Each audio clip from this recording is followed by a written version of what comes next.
बिस्मिल्लाहिर्रहमानिर्रहीम। अस्सलाम वालेकुम students, I am your biology teacher Abdurrahman. और आज के इस सेशन में हम स्टडी करेंगे माइक्रोस्कोपी। आपके बुक के जो कंटेंट्स हैं उसको मैं डिटेल से डिस्कस करने लगा हूँ अभी। तो let's go to the whiteboard. Alright, सबसे पहले इस टॉपिक में बेसिक्स आपको मैं बताऊंगा। The first thing is microscope. Microscope define की जा सकती है। Is it possible to define the microscope? Yes, microscope को हम डिफाइन कर सकते हैं। It is an instrument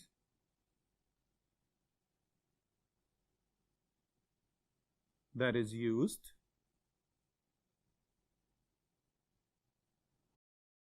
to magnify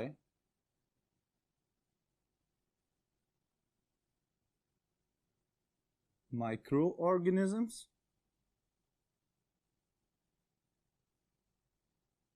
to study their structure and functions. All right. Biology में ये आसान तरीका है माइक्रोस्कोप को डिफाइन करने का। अब ये इस लिहाज से ज़रूरत भी है बायोलॉजी की, क्योंकि माइक्रो ऑर्गेनिजम्स वो जानदार हैं जो हमारे इर्द गिर्द हर जगह पे मौजूद हैं। इवन के हमारी जो स्किन है it also contains a lot of bacteria. बहुत सारे इर्द गिर्द फंगल स्पोर्स घूम रहे होते हैं हमारे एनवायरनमेंट के अंदर। इसी तरह बहुत सारे डस्ट पार्टिकल्स के साथ साथ बहुत सारे बैक्टीरिया घूम रहे होते हैं। वो हमें नज़र तो नहीं आते, लेकिन जब हम उनको ऑब्जर्व करना चाहें तो we have to use the microscope. Alright, इस माइक्रोस्कोप को यूज करने की जो टेक्निक है that is known as microscopy. Alright, the technique to use the microscope to observe different microorganisms that is known as microscopy. Alright, अब यहां पे इस स्टेटमेंट के अंदर एक टर्म है जिसको अभी मैं हाईलाइट करने लगा हूं आपके लिए। That is magnify.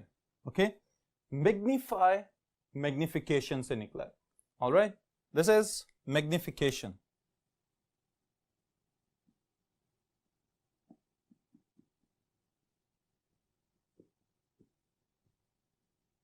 Now what is magnification? Magnification को भी हम एक आसान तरीके से डिफाइन कर लेते हैं। To enlarge a microorganism to observe its structure and functions. All right. अब इस स्टेटमेंट के अंदर एक और वर्ड मैं हाईलाइट करने लगा हूं।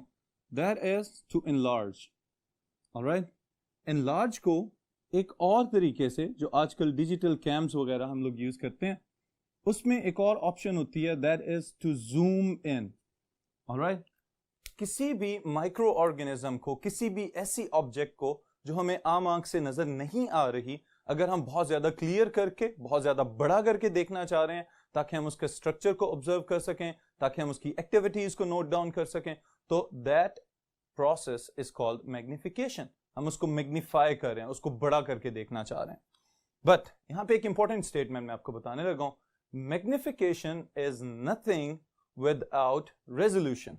ऑलराइट, तो जब मैग्निफिकेशन की बात होगी तो इसके साथ ही साथ आपको एक और चीज का भी पता होना चाहिए, that is known as resolution. What is resolution?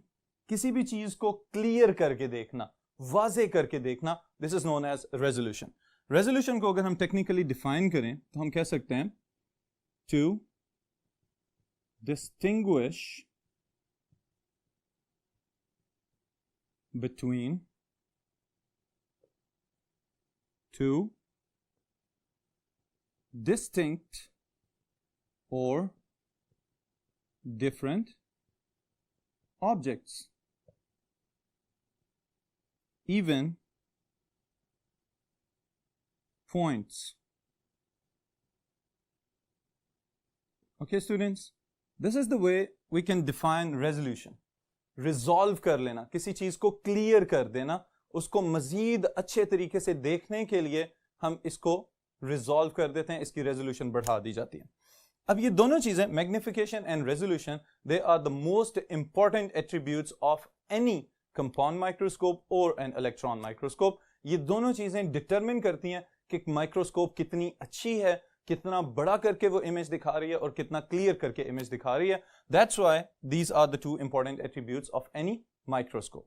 Alright students, इसी चीज को मद्देनजर रखते हुए मैग्निफिकेशन और रेजोल्यूशन को कुछ ऑब्जेक्टिव पॉइंट्स में आपको नोट करवाता हूं यहां पे.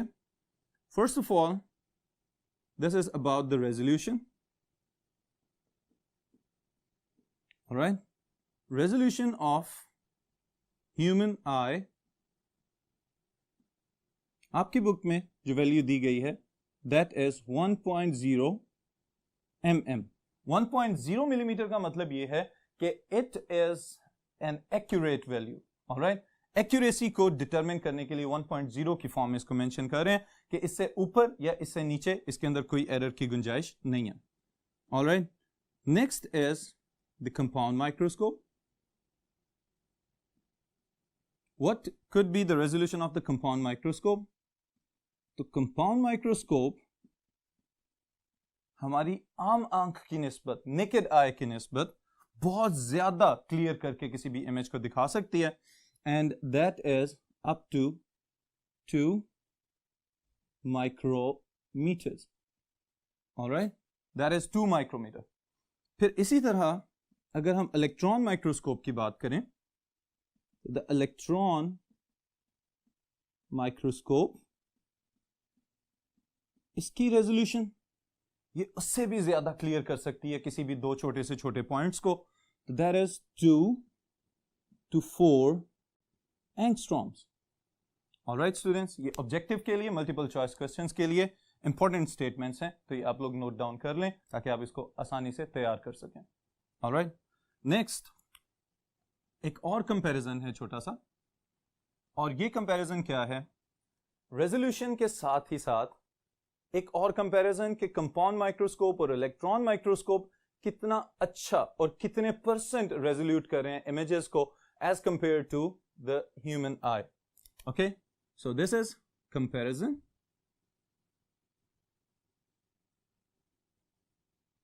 Of human I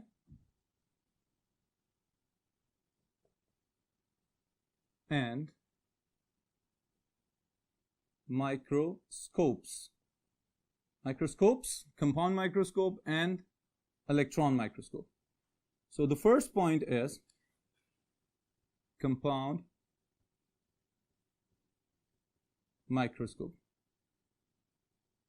As compared to the human eye, compound microscope की resolution 500x better than the human naked eye. All right. फिर सेकेंड पॉइंट इसी के साथ में ऐड कर रहा हूं, इलेक्ट्रॉन माइक्रोस्कोप.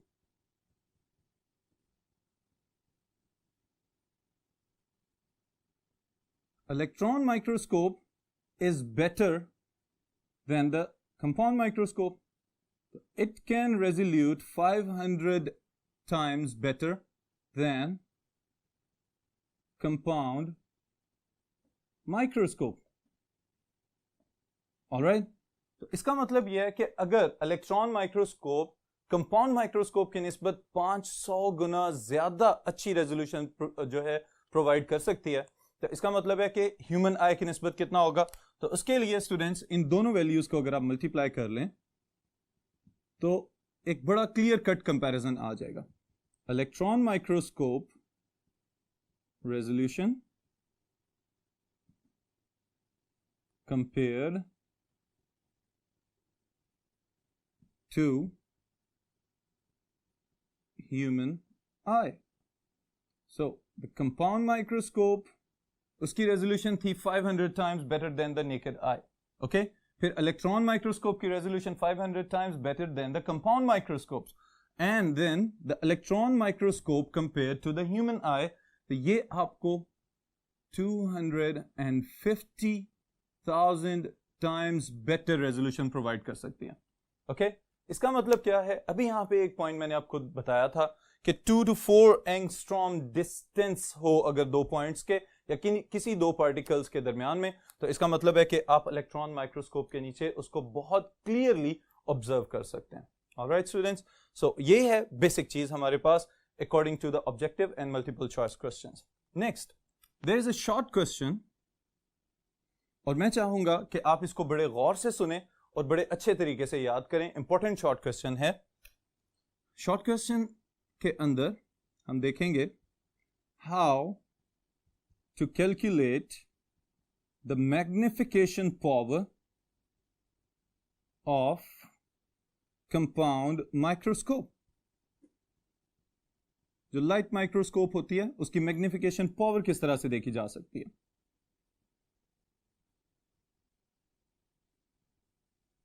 ओके इसके लिए मैग्निफिकेशन पावर डिटरमिन करने के लिए आपको पहले एक दो पॉइंट्स का पता होना चाहिए। ऑलराइट, सो यहां पे ये जो कंपाउंड माइक्रोस्कोप आपको नजर आ रही है इसके अंदर दो लेंसेज हैं जो आपने याद रखने हैं। द फर्स्ट वन जहां पे आप अपनी आई पुट करते हैं और उस आंख से ऑब्जर्व करते हैं किसी भी चीज को, that is the first lens जो आपके साथ इंटरेक्ट कर रहा होता है। ओके इसको हम बोलते हैं ocular lens. Alright students, the first one is ocular lens और जनरली इसको हम आई पीस भी बोल देते हैं। इट इज ऑक्यूलर लेंस और आई पीस। ऑलराइट, ये है पहला लेंस जो आप डायरेक्टली जहां से किसी भी माइक्रो ऑर्गेनिज्म को ऑब्जर्व करते हैं इनसाइड अ लाइट माइक्रोस्कोप और अ कंपाउंड माइक्रोस्कोप। ओके फिर उसके बाद जहां पे स्टेज के ऊपर आपने अपनी स्लाइड पुट की होती है वहां पे आपको तीन लेंसेज नजर आ रहे होते हैं विद डिफरेंट वैल्यूज। ओके जिसको रोटेट करके हम माइक्रोस्कोप की मैग्निफिकेशन को चेंज कर सकते हैं। तो ये वाली जो जगह है, इस एरिया को जहां पे आप अपनी स्लाइड पुट करते हैं या सैंपल पुट करते हैं, that is known as stage. लेकिन इसके ऊपर जो तीनों लेंसेज हैं they are known as objective lenses.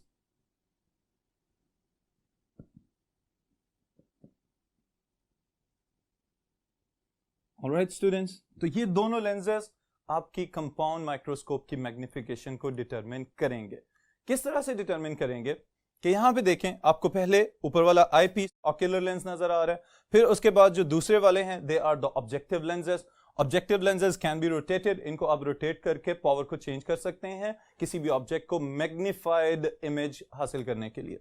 Okay अब फिर पावर ऑफ द माइक्रोस्कोप कहां गया इस सारी एक्सप्लेनेशन के अंदर, तो ये वाली चीज एक छोटा सा फॉर्मूला यहां पे अप्लाई करेंगे। वो क्या है, ऑक्यूलर लेंस के टॉप के ऊपर जहां पे आप उसको ऑब्जर्व करते हैं वहां पे समटाइम्स कुछ वैल्यूज लिखी होती हैं। नॉर्मली जो आपकी लैब्स में माइक्रोस्कोप्स अवेलेबल हैं उन माइक्रोस्कोप्स के ऊपर 5x और 10x के सिंबल्स आपको नजर आएंगे।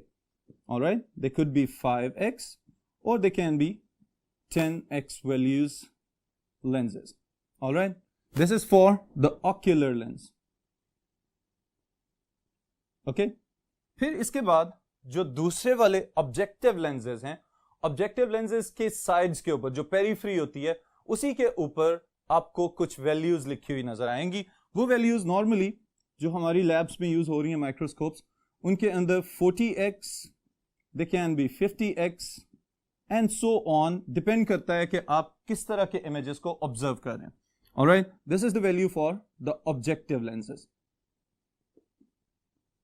अब स्टूडेंट्स एक सिंपल सा काम आपने करना है and that is the basic multiplication. Alright, अगर हमारे पास ये जो माइक्रोस्कोप है हम एज्यूम करें कि इसका जो ऑक्यूलर लेंस है उसकी पावर है 10x।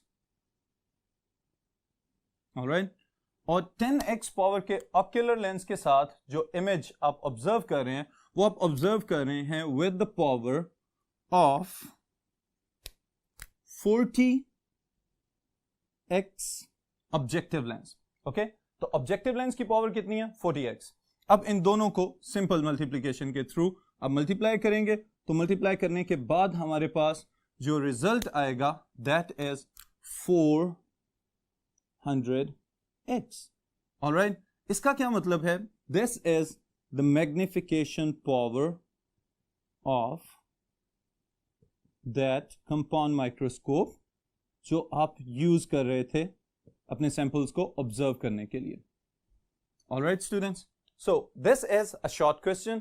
अब मैग्निफिकेशन पावर, बड़ा करने की पावर, बड़ा करने की पावर को आप एक सेकंड में आराम से कैलकुलेट कर सकते हैं. आप उसके ऑक्यूलर लेंस की पावर लेंगे और उसको मल्टीप्लाई कर देंगे उसके ऑब्जेक्टिव लेंस की पावर के साथ. जो टोटल आंसर आएगा आपका, that will be the power of that compound microscope to magnify that specific object.